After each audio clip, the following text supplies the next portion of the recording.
مثال کے طور پر چلو میں آپ کو اپنی اسی ویڈیو سے بتا دیتا ہوں، عید میلاد نبی صلی اللہ علیہ وسلم سے بخاری شریف کی حدیث اور بہت تمام حدیثوں کے اندر آیا، آپ اس کی لسٹ اس میں دیکھ لینا۔ اس میں یہ کہا گیا، آپ صلی اللہ علیہ وسلم نے فرمایا کہ تمہارے تمام دنوں میں افضل ترین دن جمعے کا ہے، وہ اس لیے کیونکہ اس دن تمہارے باپ آدم علیہ السلام پیدا ہوئے، اس لیے یہ عید ہے، کیونکہ اس دن یہ فوت ہوئے اسی لیے بھی یہ عید ہے، اور اس دن سور پھونکا جائے گا اس لیے بھی یہ عید ہے، تو اس لیے تم مجھے جمعے والے دن جو ہے مجھ پہ کثرت سے درود پاک پڑھا کرو صلی اللہ علیہ وسلم، اللہم صلی اللہ سیدنا مولانا محمد و علی آلہ بارک وسلم وصلوا علیہ۔ تو اب یہاں سے تمام فقہا نے قیاس نکالا، اور وہ قیاس کیا نکالا؟ وہ یہ نکالا کہ آدم علیہ السلام کا پیدائش کا دن عید ہو، ٹھیک ہے، تو اور ہر ہفتے ہو، اور حدیثوں کے مطابق، اور آپ کا حکم ہے کہ اس کو عید کی طرح مناؤ کیونکہ اس دن تمہارے باپ آدم علیہ السلام پیدا ہوئے اور اسی دن فوت ہوئے، تو جب ان کی فوتگی کا دن بھی عید ہے اور پیدا ہونے کا دن بھی عید ہے، تو آپ صلی اللہ علیہ وسلم کا، چلو ہم ہر سوموار کی سوموار نہیں مناتے، سال میں تو ایک مرتبہ ہم اس کو منا سکتے ہیں، تو کیا یہاں سے قیاس نکالا نا؟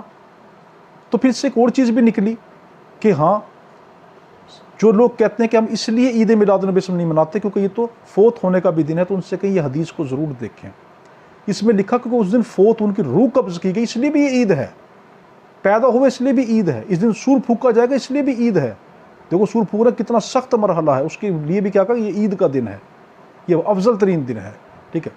تو کیا اس سے پتہ کیا چلا کہ نہیں، جب آدم علیہ السلام کا دن پیدائش کا عید ہو تو جن کے صدقے میں آدم علیہ السلام پیدا کیے گئے، جن کے صدقے میں کائنات پیدا کی، اللہ تعالیٰ حدیث پاک میں فرماتا ہے، اے نبی صلی اللہ علیہ وسلم مجھے قسم ہے اپنے رب ہونے کی، اگر میں آپ کو پیدا نہ کرتا تو اپنے آپ کا رب ہونا بھی ظاہر نہ کرتا، یہ حدیث ہے، ٹھیک ہے، اگر میں آپ کو پیدا نہ کرتا تو میں اپنا رب ہونا بھی ظاہر نہ کرتا۔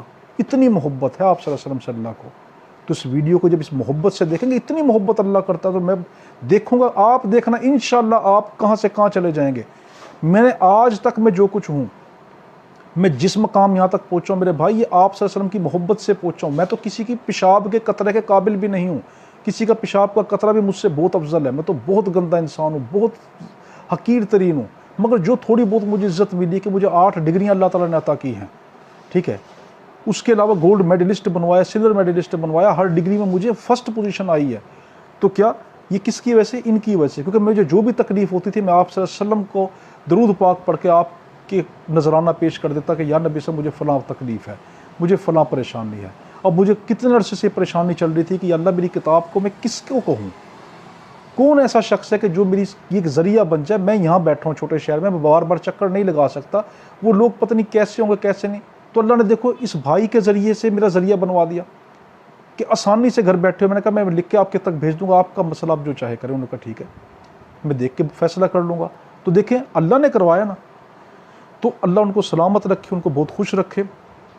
تو کیا اس طرح کیا نام ہے، تو آپ تو یہ قیاس نکلا کہ ہاں جب وہ دن عید کا ہو سکتا ہے تو یہ عید کا کیوں نہیں ہو سکتا۔ اب آپ کو لا گیٹ میں کیا پوچھے گا، یہ پوچھا ہے کہ قیاس کا مطلب ٹو میجر ہوتا ہے، قیاس کا مطلب کوئی چیز ناپنا ہوتا ہے، آپ کہیں گے ہاں۔ پھر پوچھا ہے قیاس کا مطلب ٹو کمپیئر ہوتا ہے، کہ قیاس میں موازنہ بھی کر سکتے ہیں، آپ کہیں گے ہم قیاس میں موازنہ بھی کر سکتے ہیں، قیاس میں ایک حکم کو دوسرے حکم سے ناپ پہ میجر بھی کر سکتے ہیں۔ پھر آپ سے پوچھے کیا ہم قیاس کے اندر کوئی حکم کو ایسٹیمیٹ کر سکتے ہیں، اندازہ لگا سکتے ہیں کہ یہ اس طرح کا ہے، اندازہ لگا کے ہم قیاس کر سکتے ہیں، آپ کہیں گے بالکل کر سکتے ہیں۔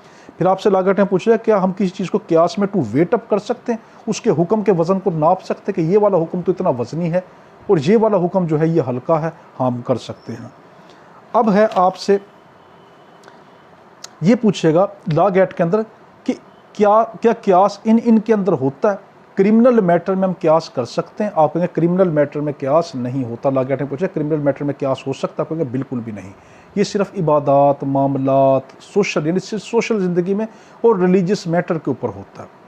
اب آپ سے یہ پوچھے گا کہ کیا قیاس ایبروگیٹڈ ٹیکسٹ سے ہو سکتا ہے، وہ آیاتیں، وہ حدیثیں، وہ حکم، وہ معاملات جو کہ ایبروگیٹ ہوں، جو منسوخ ہو چکے ہوں، جو ختم کر دیے گئے ہوں، کیا ان ختم والی چیزوں کو ہم لے کر یہ کہہ سکتے ہیں کہ یہ کبھی ہوا کرتی تھی تو اس لیے میں اس پہ قیاس کر کے آج نیا حکم لگا رہا ہوں؟ نہیں، جو چیز ایبروگیٹ ہوگی اس پہ قیاس نہیں ہو سکتا، ٹھیک ہے، آپ یہ لا گیٹ میں لکھیں گے۔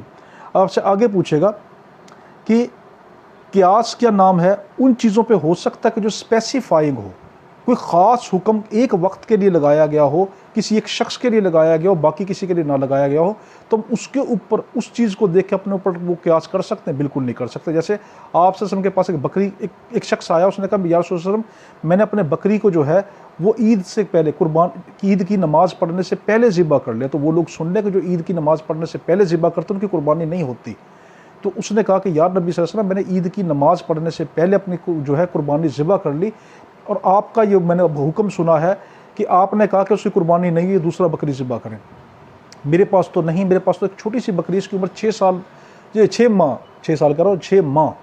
6 ماہ تقریباً لگ بھگ ہوگی، اور آپ کا تو حکم یہ ہے کہ 1 سال کی بکری ہونا ضروری ہے، تو میں کیا کروں؟ میرے پاس تو دوسرا ذریعہ نہیں۔ تو آپ نے کہا میں آپ کے لیے حکم کہتا ہوں کہ آپ 6 ماہ کی بکری کر دو، تو کیا یہ ہو جائے گی؟ اب یہاں سے دیکھو، یہ بھی حکم دیکھو کہ ہمارے نبی صلی اللہ علیہ وسلم کی شان تو دیکھو کہ وہ جو چاہے فیصلہ اللہ کے حکم سے کر دیتے ہیں کہ ہاں میں حکم دیتا ہوں آپ یہ کریں۔ پھر آپ حدیث پاک میں آیا، میرے پاس جنات آئے اور مجھ سے پوچھا ہم کیا کھایا کریں؟ میں نے کہا ہڈی اور گوبر کھایا کرو، ٹھیک ہے۔ پھر حدیث پاک میں آیا، ایک صحابی نے کہا یا نبی صلی اللہ علیہ وسلم جو شخص امیر ہو کیا ہر سال وہ حج کرے گا؟ آپ خاموش رہے۔ یا نبی صلی اللہ علیہ وسلم جو امیر ہے ہر سال حج کرے گا؟ آپ سب خاموش رہے۔ 3 مرتبہ اس نے پوچھا، آپ خاموش رہے۔ چوتھی مرتبہ پوچھا، آپ نے کہا خدا کی قسم اگر میری زبان سے آج یہ لفظ نکل جاتا کہ ہاں تمہیں حج کرنا ہے، تمہیں ہر امیر پہ ہر سال حج فرض ہو جاتا، اس لیے مجھ سے وہ چیزیں نہ پوچھا کرو جس پہ میں خاموش ہو جایا کروں۔ تو پتہ کیا چلا؟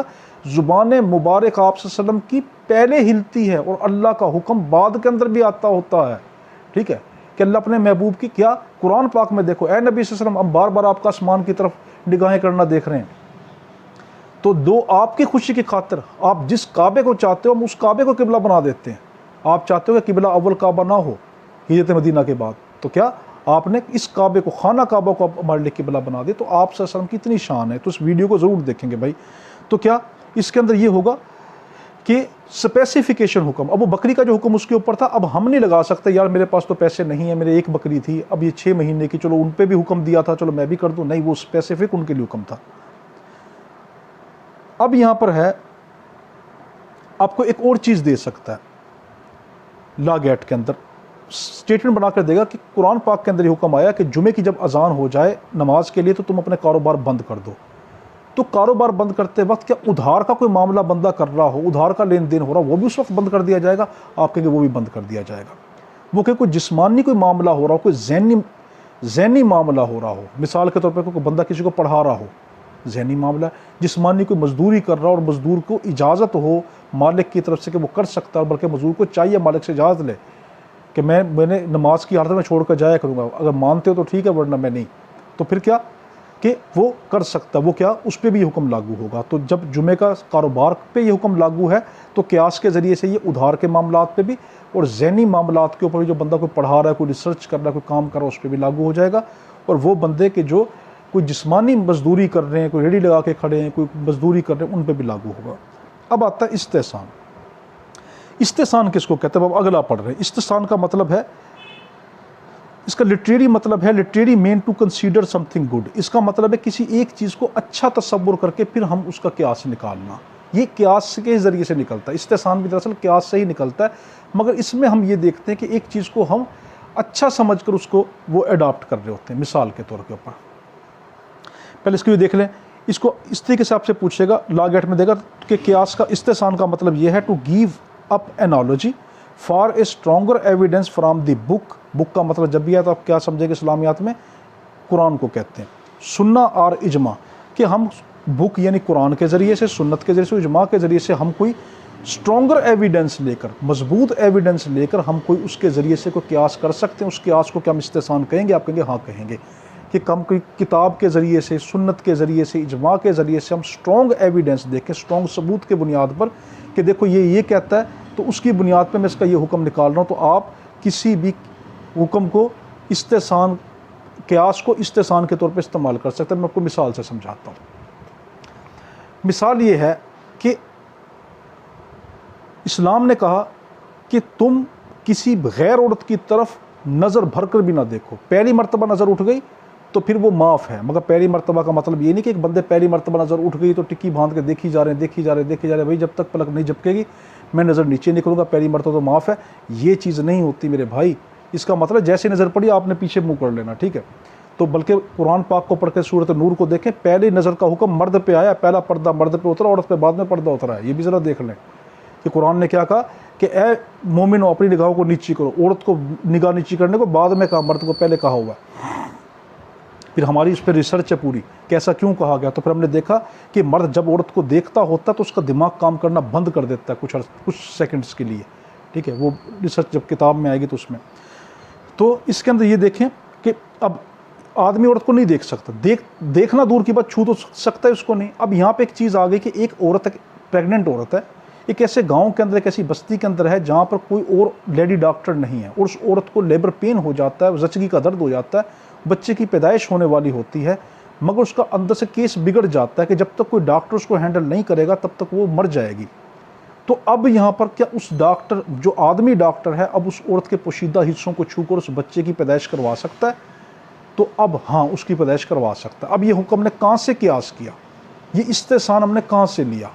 استحسان قیاس کے ذریعے ہی ہوا کرتا ہے۔ ہم نے قیاس کیا اس حدیث کے اوپر کہ جس میں یہ ذکر آیا کہ جب کعبے کے غلاف کو ایک طرف آگ لگ رہی ہو اور ایک طرف کسی انسان کی جان جا رہی ہو، لفظ انسان ہوا، مسلمان نہیں، یاد رکھنا ہمارا مذہب اتنا جو ہے وسیع ہے کہ کسی بھی انسان چاہے کافر ہی کیوں نہ ہو، کہ ایک طرف کعبے کے غلاف کو آگ لگے، ایک طرف کسی انسان کی جان جا رہی ہو، تم کعبے کی غلاف کو آگ لگا چھوڑ دو، اس کا اللہ خود بچا لے گا، تم اس انسان کی جان بچاؤ۔ تو یہاں پہ کیا چیز پھر انہوں نے قیاس کیا، استحسان کیا نکالا کہ ہاں، جب کعبے جیسی عظیم جگہ کو آگ لگتا چھوڑنے کا حکم ہے اور ایک انسان کی جان بچانے کا حکم ہے، تو یہاں پر تو صرف کوئی چھو رہا ہے نا اس کو، تو کیا حکم دے دیا؟ ہاں، اگر ایسی مطلب ہے، کوئی اور آپشن نہیں، اگر دوسرا آپشن ہے پھر نہیں، کوئی اور آپشن نہیں، تو آپ کیا کر سکتے ہیں؟ اس کو آپریشن وہ آدمی اس کے پوشیدہ حصوں کو چھو کے کر سکتا ہے، اس کو استحسان کہتے ہیں۔ اب آپ سے لا گیٹ کے اندر پوچھے گا استحسان سے ریلیٹڈ کہ استحسان جو ہے، کیا یہ مالکی اسکول آف تھاٹ نے استحسان کو ماننا ہے؟ آپ کہیں گے ہاں، مالکی اسکول نے اور حنفی اسکول آف تھاٹ نے اس کو ماننا ہے۔ اب آپ سے یہ پوچھے گا لا گیٹ کے اندر کہ کیا کسی اسکول آف تھاٹ نے، کسی مکتبہ فکر نے اس پہ اعتراض بھی کیا، کریٹیسزم کیا؟ آپ کہیں گے ہاں، امام شافعی نے اس کے اوپر جو ہے کریٹیسزم کیا ہے، اور امام الغزالی نے بھی اس کے اوپر جو کریٹیسزم کیا۔ امام شافعی، امام غزالی نے اس پہ کریٹیسزم کیا۔ لا گیٹ پوچھ سکتا ہے کہ امام شافعی نے اس پہ کریٹیسزم نہیں کیا، دیکھیں آپ نے کیا ہے۔ آگے کہے گا امام غزالی نے کریٹیسزم نہیں کیا، آپ کہیں گے کیا ہے۔ تو کس نے؟ امام مالک نے نہیں کیا اس کے اوپر کریٹیسزم، اور امام ابو حنیفہ تو ویسے ہی اس کے فاؤنڈر ہیں، انہوں نے تو بنایا اس کو، وہ تو اس کو بہت زیادہ سپورٹ کرتے ہیں۔ اب لا گیٹ میں آپ سے پوچھے گا کہ کائنڈس آف استحسان، استحسان آپ سے پوچھے گا کہ استحسان تھرو ٹیکسٹ ہو سکتا ہے، کہ کسی کتاب کی تحریر میں کوئی چیز لکھی ہو، اس تحریر کو، ٹیکسٹ کو، اس متن کو دیکھ کر ہم اس سے کوئی مسئلہ عکس کر سکتے ہیں؟ آپ کہیں گے بالکل کر سکتے ہیں، تو ٹیکسٹ کے ذریعے سے ہم استحسان نکال سکتے ہیں۔ پھر لا گیٹ نے پوچھے گا استحسان on the basis of what is good, کیا ہم استحسان اس بنیاد پہ نکال سکتے ہیں کیا کوئی چیز اچھی ہے؟ وہ کتاب میں اس کا ذکر نہیں ہے، مگر ہم یہ دیکھیں کہ یار یہ چیز اچھی ہے، فائدہ مند ہے، تو ہم نکال سکتے ہیں؟ ہاں نکال سکتے ہیں۔ دیکھو ابھی میں نے مثال آپ کو بتائی ہے کہ ہاں، اچھا کیا ہے؟ اس عورت کی جان بچانا، تو ایک آدمی، میل ڈاکٹر اس عورت کو چھو سکتا ہے زچگی کے دوران، تو ہاں یہاں پہ گڈ کے ذریعے دیکھا تو یہ ہے۔ آگے سے آیا، آپ سے پوچھے گا لا گیٹ میں استحسان آن دی بیسس آف اجماع، کہ اجماع کی بنیاد کے اوپر استحسان ہو سکتا ہے؟ کہ لوگ نہ ٹیکسٹ میں ذکر ہے نہ ہم گڈ پہ دیکھ سکتے، کہ اجماع کے ذریعے ہم استحسان کر سکتے ہیں؟ بالکل کر سکتے ہیں۔ استحسان تو زیادہ تر ہوتا ہے، ہم نے پیچھے بھی آپ کو بتایا تھا کہ اسٹرانگ ایویڈنس کی بنیاد پہ، بک یعنی قرآن، سننا اور اجماع کی بنیاد پہ جو ہے استحسان ہوتا ہے۔ آپ سے لا گیٹ پوچھے گا استحسان آن دی بیسس آف قیاس خفی، کہ قیاس خفی کی بنیاد کے اوپر بھی استحسان ہو سکتا ہے؟ کہیں گے ہاں ہو سکتا ہے۔ سمپل مثال لے لیں اوجڑی کی، کہ اوجڑی کے متعلق پہلے یہ چیز آیا کہ اوجڑی نہیں کھانی چاہیے کیونکہ اس میں گندگی ہوتی ہے۔ جب مگر فقہ نے یہ دیکھا کہ اتنی زیادہ عام ہو گئی، اتنی زیادہ عام ہو گئی کہ لوگ اس کو کھانے لگ گئے، اور انہوں نے یہ کہا کہ نئے سے نئے طریقے ایجاد ہو گئے، چوننے کے ذریعے سے، کیمیکلز کے ذریعے سے، یہ اچھے طریقے سے آج کل اس کو دھویا جاتا ہے، صفائی کی جاتی ہے، اور امت اس کو چھوڑ نہیں رہی، وہ بہت زیادہ عام ہو گئی۔ تو اس کا ذکر بھی قرآن پاک کے اندر دیکھو نام لے کر نہیں آیا کہ تم انہیں اوجڑی نہیں کھانی، ٹھیک ہے؟ تو کیا یہ دیکھا کہ اتنی عام ہو گئی، اب قیاس خفی کیا گیا، کہ دیکھا گیا کیا بڑے بڑے جو امام ہیں وہ خاموش ہو گئے۔ جب بڑے بڑے امام خاموش ہو گئے اس بات پر، تو تو چھوٹوں نے اس کی خاموشی سے، قیاس خفی سے یہ نتیجہ نکالا کہ نہیں، اس کی اجازت دے دینی چاہیے۔ اب ان کے پاس کوئی شخص آتا ہے تو کیا کہتے ہیں، بھائی پہلے تو کھاؤ نا، اگر نہیں چھوڑ سکتے تو اس کو اچھی طریقے دھو کر کھا لیا کرو، تب اس کو کھانے کی اجازت دے دی گئی۔ اب ہے استحسان، تو کیا قیاس خفی کے ذریعے بھی استحسان ہو سکتا ہے؟ آپ سے لاگٹ نے پوچھا قیاس خفی کے ذریعے استحسان ہوتا ہے؟ آپ کہیں گے ہاں ہوتا ہے۔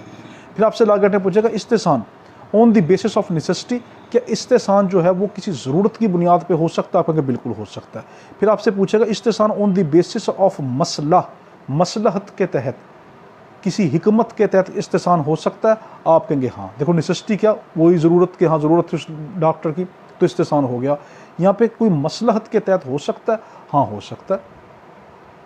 دیکھو استحسان کیا، اللہ تعالیٰ کے متعلق ہم کوئی بھی کفریہ کلام نہیں کہہ سکتے، مگر جب اپنی جان بچانی ہو، یا آپ کو اتنی شدید بھوک ہو، دیکھو مردار کھانا حرام ہے، مگر شدید بھوک، آپ کو کوئی اور چیز نہیں مل رہی، تو اپنی جان بچانے کے لیے ہم کیا کر سکتے ہیں کہ ہم مصلحت کے تحت، ہم نے استحسان کیا نکالا، اپنی جان بچانے کے لیے صرف اتنی مقدار کھا سکتے ہیں کوئی حرام چیز کی کہ جو ہماری زندگی کو بچا لے، زیادہ نہیں کھائیں گے، صرف جان بچانے کے لیے تھوڑی سی مقدار کھائیں گے۔ اسی طریقے سے کوئی کفریہ کلامات ہم کو کہے گا کفریہ کلامات کو ہو تو ہم نہیں کہیں گے، مگر ہمیں جب یہ پتہ کہ ہمیں گولی رکھ کے سر پہ کھڑا ہوا ہے، اگر نہیں کیا یہ ہمیں جان سے مار دے گا، اب دل میں اللہ سے توبہ ڈر رکھتے ہوئے اپنی جان بچانے کے لیے آپ کفریہ کلامات کہہ سکتے ہو۔ پھر بعد میں مفتی کے پاس جائیں، ان سے فتویٰ لیں، میں نے اس طرح کہا تھا، اس کا میں کیا کروں، تو سچے دل سے پھر توبہ آپ کو کرنی پڑے گی۔